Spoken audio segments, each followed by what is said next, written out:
आप देख रहे हैं अपना बिहार और आपके साथ मैं हूं विवेक। भोजपुर से बड़ी खबर आ रही है, जहां चरपोखरी थाना इलाके के देवढ़ी मोड़ के पास आज एक भीषण हादसा हुआ। यहां ट्रक की पिकअप वैन से टक्कर हो गई और इस हादसे में 4 लोगों की मौत हो गई है, जबकि 9 लोग घायल हैं, जिनका इलाज सदर अस्पताल में चल रहा है। बताया जा रहा है कि शादी समारोह के बाद बैंड बाजा पार्टी को लेकर पिकअप वैन जा रही थी, तभी ये हादसा हो गया। इस वक्त की बड़ी खबर।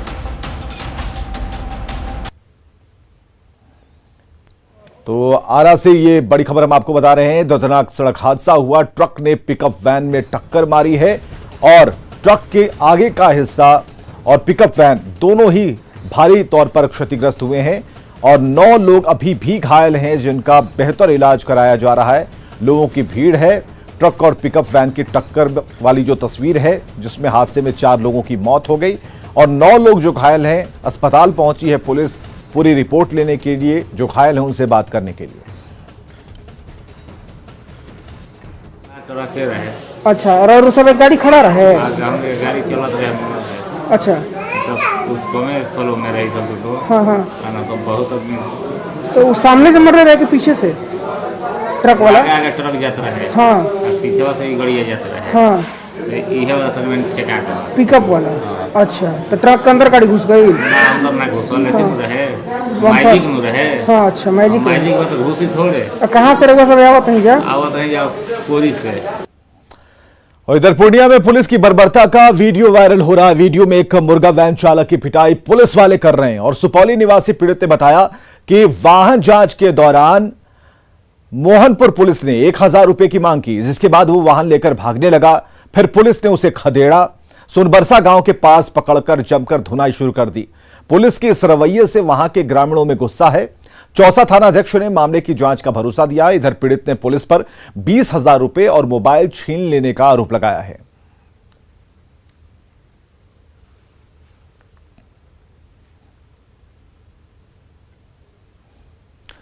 बेतिया अनुमंडल में लॉकडाउन की जमकर धज्जियां उड़ाई जा रही हैं। यहां पर शादी समारोह में डांसरों के डांस पर लोगों के डांस करने का वीडियो वायरल हो रहा है। हालांकि न्यूज 18 इस वायरल वीडियो की पुष्टि नहीं करता।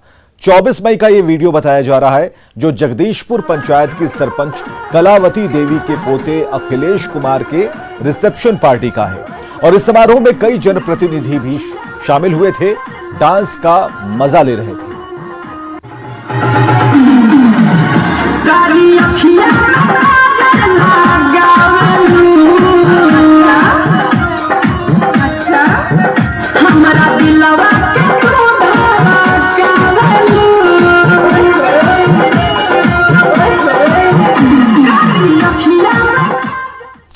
और अब बात यास तूफान की, जो ओडिशा और पश्चिम बंगाल में तबाही लाने के बाद बिहार की तरफ बढ़ रहा है।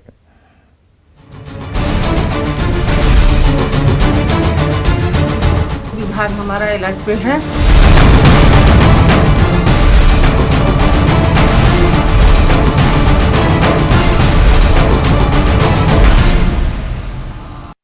तो बिहार में यास तूफान का असर शुरू हो चुका है। आज शाम तक झारखंड के रास्ते तूफान के पटना पहुंचने का अनुमान लगाया गया है। हालांकि बिहार के कई जिलों में रात से ही बारिश शुरू है। 22 जिलों के लिए भारी बारिश का अलर्ट मौसम विभाग ने जारी कर दिया है। 5 जिलों की तस्वीरें हम आपको दिखा रहे हैं और सभी जगहों पर तेज हवा के साथ बारिश हो रही है। हवा के तेज बहाव की वजह से कई पेड़ उखड़ गए। कई जगहों पर बिजली आपूर्ति भी बाधित हुई है।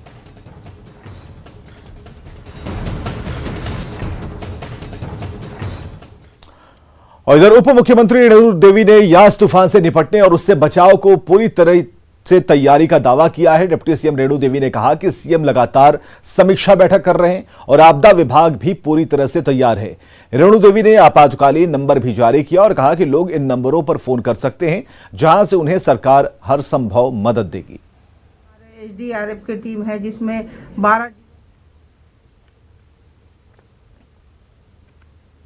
12 जिलों में डिप्लॉयमेंट कर दिया गया है। वहीं पे हैं 3 हमारे बिहटा में है, 15 में हमारे 3 बंगाल और उड़ीसा गए हैं, 12 यहाँ हैं।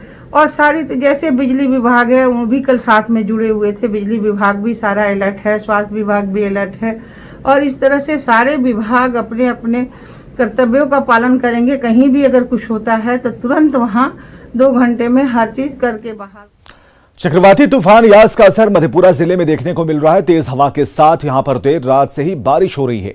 तेज आंधी के चलते कई जगहों पर पेड़ भी गिर गए, जिससे बिजली व्यवस्था प्रभावित हुई।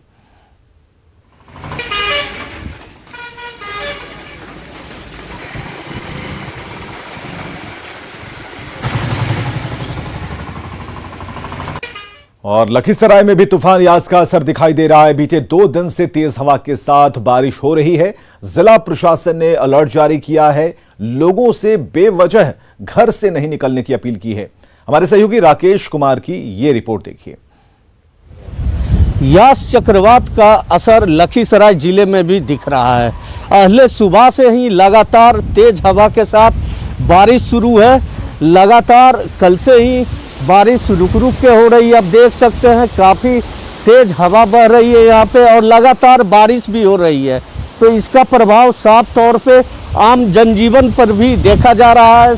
आप देख सकते हैं इस तरफ यह मुख्य मार्ग है और पूरी तरह से खाली है, तो यह बिल्कुल माना जाए कि यास चक्रवात का असर लखीसराय जिले में भी पूरी तरह से है। हालांकि देखिए जिला प्रशासन ने यास चक्रवात को लेकर पूरी तरह से अलर्ट कर रखा है। लोगों को अपने अपने घरों में रहने का अपील किया है। साथ ही जिले के तमाम प्रखंडों के बीडीओ एवं सीओ को इसको लेकर अलर्ट बरतने का भी आदेश किया है। लोगों को माइकिंग के जरिए यह अपील कर रहा है जिला प्रशासन कि लोग बेवजह घरों से बाहर नहीं निकले।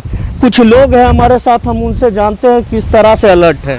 क्या किस तरह से अलर्ट है आप लोग? यह कल से ही ये नज़ारा देखने को मिल रहा है जो उड़ीसा और बंगाल में दिख रहा है। इस चक्रवात तूफान के डर से हम लोग अपने अपने घर में दुबके हुए हैं। स्थिति बहुत गंभीरता वाला दिख रहा है। लगातार बारिश हो रहा है। बारिश और आंधी दोनों चल रही है यहाँ भी ऐसा? हाँ, हर स्थिति में दोनों टाइम। तो आपने सुना लखीसराय जिले में भी यास चक्रवात का पूरा असर है। राकेश, न्यूज़ 18 लखीसराय।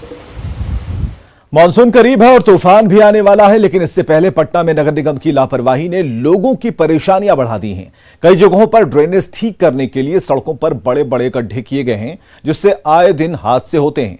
परेशानियों से जूझ रहे लोग नगर निगम से सवाल पूछ रहे हैं कि आखिर यह काम पहले क्यों नहीं शुरू किया गया, क्योंकि अब जब मानसून का वक्त आ गया है तो लोगों को जल जमाव का भी डर सताने लगा है। पटना में पिछले 2 दिनों से लगातार बारिश हो रही है। आने वाले चंद रोज में यहाँ मानसून भी दस्तक दे देगा, लेकिन ऐसे हालत में पटना का जो सीवरेज सिस्टम है उसकी क्या हालत है, उसकी एक तस्वीर जरा देखिए कि अभी हम पटना के नाला रोड में हैं और नाला रोड में अभी भी यहाँ पे देखिए काम जो है कैसे बड़े बड़े गड्ढे और खुदाई करके यहाँ पे छोड़ा हुआ है और एक भी यहाँ पे जो लेबर है वो काम करने वाला नहीं है। और ये तस्वीर जरा देखिए कि सवाल है कि आखिर हर साल यहाँ पे जैसे ही मानसून आता है उससे ठीक पहले ही गड्ढे करके क्यों छोड़े जाते हैं। ये ज़रा तस्वीर देखिए कि बड़े बड़े जो गड्ढे हैं वो पूरे यहाँ से किए गए हैं। यहाँ पे किसी बड़े हादसा कभी भी हो सकता है। यहाँ पे जो गाड़ियाँ हैं वो फंसी हुई हैं, तो जो यहाँ पे जो रहने वाले जो लोग हैं वो परेशान है कि आखिर यहाँ पे किस ढंग से लगातार जो है वो यहाँ पे हादसों का जो है वो आमंत्रण दिया जा रहा है कि आखिर क्यों यहाँ पे बरसात के समय ही गड्ढे खोदे। ये कितनी परेशानी हो रही है? बहुत ज़्यादा परेशानी है। आप देख सकते हैं क्या स्थिति है। गाड़ी भी फंसी हुई है, हर आदमी को परेशानी है, पब्लिक लोग को बहुत ज़्यादा परेशानी है। कमाने खाने वाला लोग बहुत परेशान है। यहाँ पे है रोजी रोटी किसी का सबका बंद है। क्या कर सकते? यहाँ पे मानसून अगले 4 दिनों में यहाँ पे पहुँचेगा। मानसून तो पहुँच गया ना, फिर भी देख रहे हैं स्थिति क्या है। बहुत ज़्यादा दयनीय स्थिति है। हर साल जो है वो हर साल यहाँ से लेके आप देख लीजिए एकदम लोहानीपुर मोड़ तक सब जगह की यही स्थिति है। हाँ, एक मोटरसाइकिल गिर गया था नीचे। कितनी मुश्किल हो रही है? मुश्किल तो आदमी के चलना फिरना मुश्किल है। कितनी परेशानियां उठानी पड़ रही है? परेशानी गाड़ी फंस रहा है सर, आदमी गड्ढा में गिर रहा है। परेशानी यही है, इसमें लेबर नहीं लगता है टाइम से आके। सवाल कई हैं कि क्या आने वाले समय में जब मानसून की बरसात भारी बरसात शुरू होती है उससे पहले काम खत्म भी हो पाएगा या नहीं, ये सबसे बड़ा सवाल लोगों के बीच बना हुआ है। कैमरा पर्सन सुबोध के साथ रवि एस नारायण, न्यूज़ 18 पटना। इधर बारिश ने पटना नगर निगम की तैयारियों की पोल खोलकर रख दी। पटना के मीठापुर बस स्टैंड में हर तरफ कीचड़ है, कचरा है, यात्रियों की परेशानियों का ठिकाना नहीं है। बस स्टैंड का जायजा लिया है हमारे सहयोगी साकेत कुमार ने। पटना में अगर आपको नर्क देखना है तो पटना बस स्टैंड चले आइए, आपको नर्क का नजारा दिख जाएगा। मैं ऐसा क्यों कह रहा हूं, आप तस्वीर के जरिए देखिए किस तरह से पटना बस स्टैंड के जो हालात हैं वो आप देख सकते हैं। चारों तरफ आपको कीचड़ ही कीचड़ पूरे बस स्टैंड में नजर आएगा। आप कहीं भी आप देखिए, जहां तक आपकी नजर जाएगी यहाँ देखिए कीचड़ ही कीचड़ है। काफी बुरा हाल कह सकते हैं पटना बस स्टैंड का है। और ये स्थिति हल्की बारिश के बाद है। हल्की बारिश हुई है पटना में, उसके बाद ये नजारा है। आप समझिए जब तेज बारिश होगी, मानसून आएगा, उसके बाद क्या स्थिति रहेगी। आप देखिए चारों तरफ हम घुमा के आपको तस्वीर दिखा रहे हैं। ये Patna bus stand, Mithapur bus stand की तस्वीर है।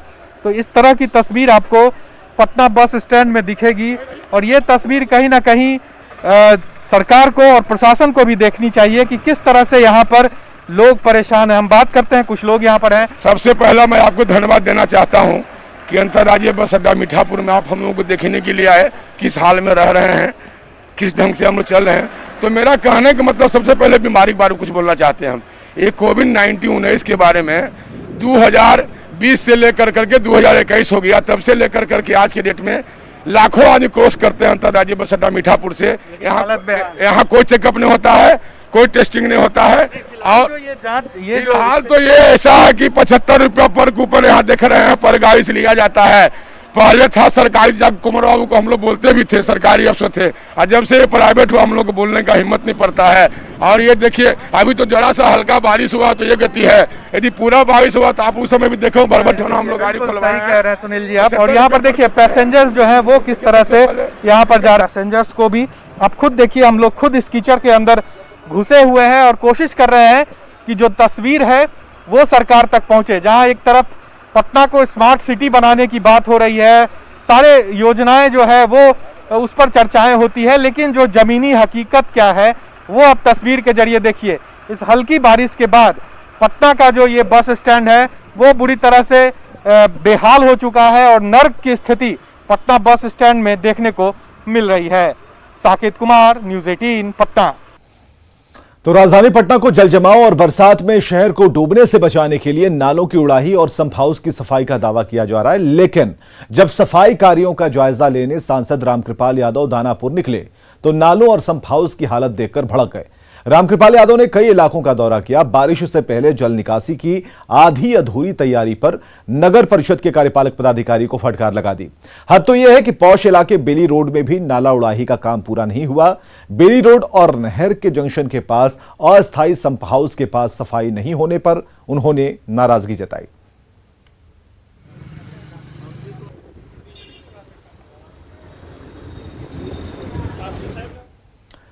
गोपालगंज में बाढ़ की त्रासदी को रोकने के लिए तटबंधों का निर्माण कराया जा रहा है, लेकिन बैकुंठपुर के पूर्व विधायक मंजीत कुमार ने जल संसाधन विभाग के काम की गुणवत्ता पर सवाल खड़े कर दिए। पूर्व विधायक के मुताबिक अभियंता और संवेदक मानकों की धज्जियां उड़ा रहे हैं। तटबंधों की मजबूती के लिए जियो बैग में बालू को भरना है, लेकिन यहां पर जियो बैग में मिट्टी भरी जा रही है, जिससे बैग के सड़ने और बांध को खतरा पहुंचने का खतरा है। उन्होंने पूरे मामले में जल संसाधन विभाग के मंत्री और अधिकारियों को पत्र लिखकर उड़नदस्ता दल से जांच कराने की मांग की है।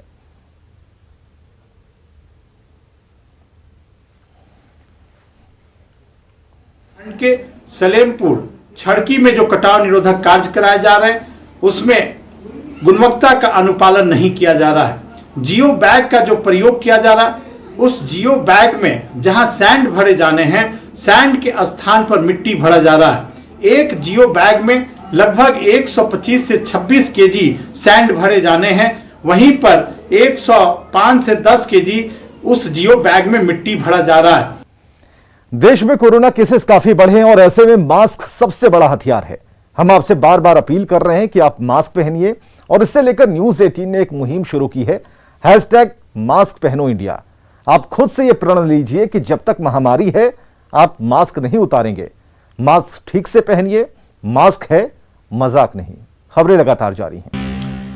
कोरोना और लॉकडाउन के कारण पिछले कई दिनों से बंद पटना महावीर मंदिर वित्तीय संकट में आ गया है। महावीर मंदिर की ओर से चलाए जा रहे अस्पतालों और कोरोना काल में चल रहे जन कल्याण के कामों को पैसे की कमी की वजह से रोकना ना पड़े, इसके लिए पटना का महावीर मंदिर बैंक से लोन लेगा।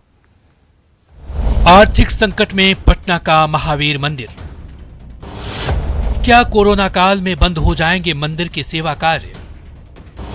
कल्याणकारी कार्यों के लिए मंदिर को चाहिए पैसे। महावीर मंदिर न्यास बैंक से लोन लेने पर कर रहा विचार। हनुमान जी बैंक से लेंगे लोन।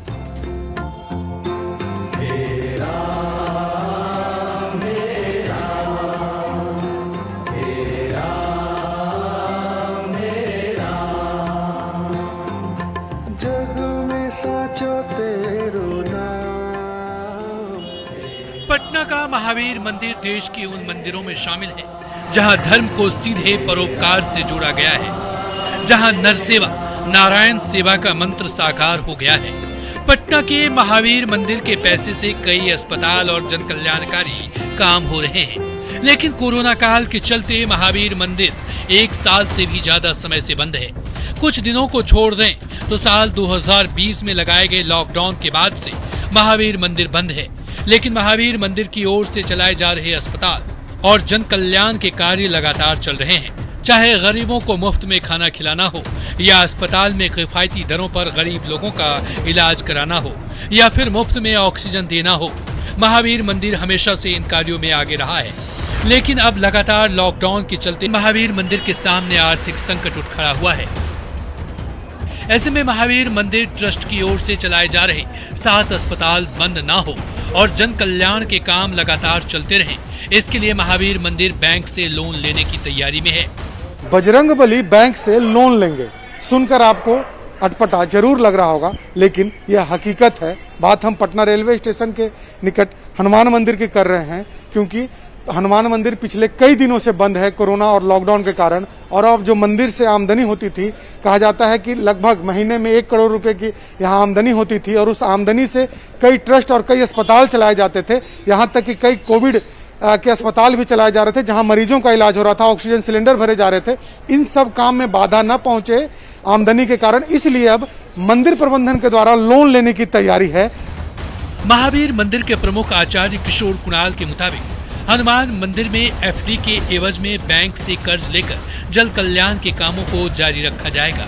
महावीर मंदिर बिहार में अपने साथ बड़े अस्पतालों में गरीब मरीजों का इलाज लगातार कराता रहेगा। इतना ही नहीं, जून महीने में कोरोना पीड़ित बच्चों के लिए महावीर वात्सल्य में 60 बेड का अलग से अस्पताल चालू हो जाएगा। कोई प्रोजेक्ट हम लोग रोकेंगे नहीं, सभी प्रोजेक्ट चलते रहेंगे। तो हम लोगों का जो फिक्स डिपॉजिट अमाउंट है बैंकों में, तो उनके बदले में उनके अगेंस्ट 1% अधिक ब्याज पर ही लोन मिल जाता। 60 बेड का एक हम लोग बच्चों का अस्पताल बनाने जा रहे हैं, कोविड अस्पताल। देखिएगा 15,000 स्क्वायर फीट का एक फ्लोर एरिया है। सेकेंड फ्लोर जो है, तीसरी मंजिल, वो हम लोग बच्चों के अस्पताल के लिए, कोविड अस्पताल के लिए बनाने जा रहे हैं, और इस देश के सबसे अच्छे अस्पतालों में इसकी गिनती होगी। पटना के महावीर मंदिर की ओर से अयोध्या में राम रसोई, बिहार के सीतामढ़ी में सीता रसोई का भी संचालन किया जाता है। इसके साथ साथ मंदिर को प्राप्त होने वाले आय से उत्तर भारत के सबसे बड़े कैंसर अस्पतालों में से एक महावीर कैंसर हॉस्पिटल, महावीर आरोग्य हॉस्पिटल, महावीर नेत्रालय समेत 7 बड़े अस्पतालों का संचालन किया जाता है, जहां पर काफी किफायती दरों में मरीजों का इलाज होता है। वहीं महावीर मंदिर बिहार के केसरिया में दुनिया के सबसे बड़े मंदिर का निर्माण भी करा रहा है। लेकिन चूंकि मंदिर बंद है, आमदनी बंद है, इसलिए अब तैयारी लोन लेने की है। कैमरा पर्सन मनीष जुनेजा के साथ शैलेंद्र, न्यूज 18 पटना। इधर सासाराम के नोखा में आस्था के नाम पर जान से खिलवाड़ करने का मामला सामने आया है। राह बाबा की पूजा के दौरान श्रद्धालु आग के अंगारों पर चलते हैं। बाजार समिति मैदान में इस पूजा का आयोजन हुआ, जिसमें हजारों लोग शामिल हुए। इस दौरान ना तो सोशल डिस्टेंसिंग का पालन हुआ, न ही किसी के चेहरे पर मास्क दिखा। और हैरानी की बात तो यह है कि इतने बड़े आयोजन से प्रशासन अनजान है। इन तस्वीरों को दिखाकर न्यूज 18 किसी की भावना को ठेस पहुंचाना नहीं चाहता, लेकिन इन तस्वीरों को देखकर यह सवाल उठना लाजमी है कि सरकारी रोक के बावजूद नोखा में ऐसे आयोजन की इजाजत इन्हें किसने दी। सवाल यह भी है कि दिन भर चले इस आयोजन की भनक स्थानीय पुलिस को क्यों नहीं लगी।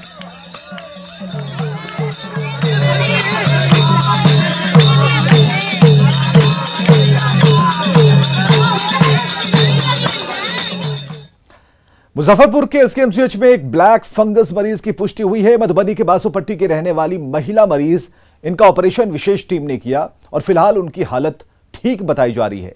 आपको बताएं कि एसकेएमसीएच में ब्लैक फंगस मरीजों के लिए एक अलग से वार्ड बनाया गया है। अस्पताल में एक अलग से ब्लैक फंगस के लिए कंट्रोल रूम भी बनाया जा रहा है। और सिवान में मैरवा पुलिस ने 200 कार्टन विदेशी शराब जब्त की है। पिकअप वैन से शराब की तस्करी की जा रही थी। धरनी छापर चेकपोस्ट के पास पुलिस को यह कामयाबी हासिल हुई। जब्त की गई शराब यूपी निर्मित है। शराब को मैरवा सलेमपुर मार्ग से बिहार में लाने की कोशिश हो रही थी। पुलिस ने वाहन चालक को गिरफ्तार किया। पूछताछ जारी है, जो यूपी के देवरिया जिले का रहने वाला है।